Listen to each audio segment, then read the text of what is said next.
आंधी कहे के हमें चर्चा करे आल बनी गंगा के किनार पर कितना आंधी तूफान चलता। हाँ खाली गंगा माई के बलवे उड़ता। हाँ चलता कैसे लेकिन शिव चर्चा हो के रही तो कहे के बाद कि आंधी आवे तूफान चर्चा होबे करी।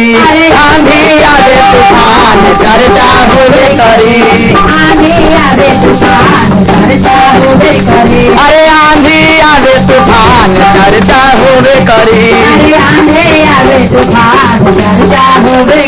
अरे आंधी आवे तूफान चर्चा होबे करी। सोने सुराही गंगा जल पानी गंगा जमुनमा से जल भरी लैली। गंगा जमुनमा से जल भरी लैली। शिवपुर के चरना धोबे कराब। अब शिवपुर के चरना धोलैबे कराब। आंधी आवे तूफान चर्चा होबे करी। अरे आंधी आवे तूफान चर्चा होबे करी।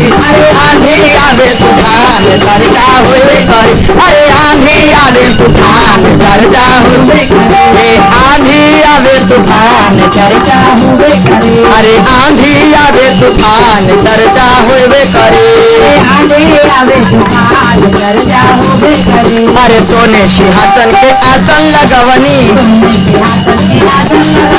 सोने सिंहासन के आसन लगवली।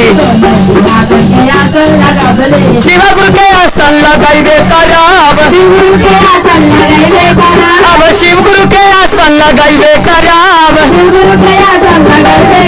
अरे आंधी आवे तूफान चर्चा होबे करी। आंधी आवे तूफान चर्चा होबे करी। आंधी आवे तूफान चर्चा होबे करी। अरे आंधी आवे तूफान चर्चा होबे करी। आंधी आवे तूफान चर्चा होबे करी। आंधी आवे तूफान चर्चा होबे करी। बेलिया चमेलिया के गजला गोठवनी। बेलिया चमेलिया के गजला गोठवनी। अरे शिवगुरु के गजला पहनावे कराब। अब शिवगुरु के गजला पहनावे कराब। अरे आंधी आवे तूफान चर्चा होबे करी। आंधी आवे तूफान चर्चा होबे करी। आंधी आवे तूफान चर्चा होबे करी। आंधी आवे तूफान चर्चा होबे करी। सोने से थाली में भंगिया के गोला। अरे भंगिया के गोला हो भंगिया के गोला। शिव जी के भगवा लगैबे करब। अरे शिव जी के भगवा लगैबे करब।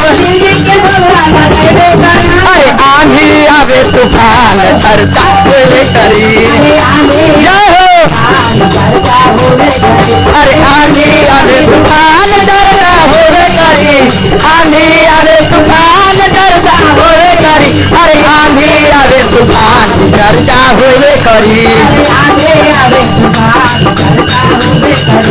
लौंगा इलायची के बिरवा लगवनी।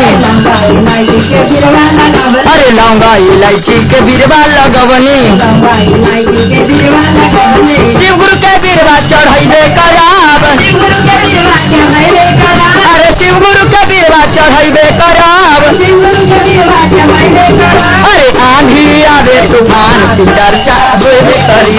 आंधी आवे तूफान। अरे आंधी आवे तूफान चर्चा होबे करी। आंधी आवे तूफान चर्चा होबे करी। अरे आंधी आवे तूफान चर्चा होबे करी। आंधी आवे तूफान चर्चा होबे करी। अरे कंचन थाली कपूर के बाती। पूरा के बाती हो घिउआ के बाती पूरा के बाती हो घिउआ के बाती अरे शिव गुरु के आरती उतारब काम हम शिव गुरु के आरती उतारबे कराब अरे आंधी आवे तूफान चर्चा होवे करी अरे आंधी आवे तूफान चर्चा होवे करी अरे आंधी आवे तूफान चर्चा होवे करी ए टोलवा महलवा से सिसिया बोलावली टोलवा महलवा से सिसिया बोलावली अरे शिव गुरु के भजना सुनाइबे कराब शिव गुरु के भजना सुनाइबे कराब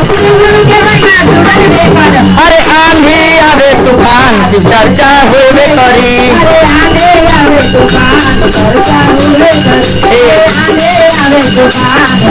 अरे पहला में दया मांगम दूसरा में चर्चा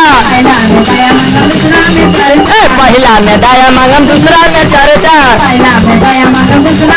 अब कैसे हो तीसरा में ना मन करबे कराब अब तीसरा में ना मन करबे कराब अरे आंधी आवे तूफान चर्चा होवे करी अरे आंधी आवे तूफान चर्चा होवे करी अरे आंधी आवे तूफान चर्चा होवे करी अरे आंधी आवे तूफान चर्चा होवे करी अरे आंधी आवे तूफान चर्चा होवे करी अरे आंधी आवे तूफान चर्चा होवे करी अरे आंधी आवे तूफान चर्चा होवे करी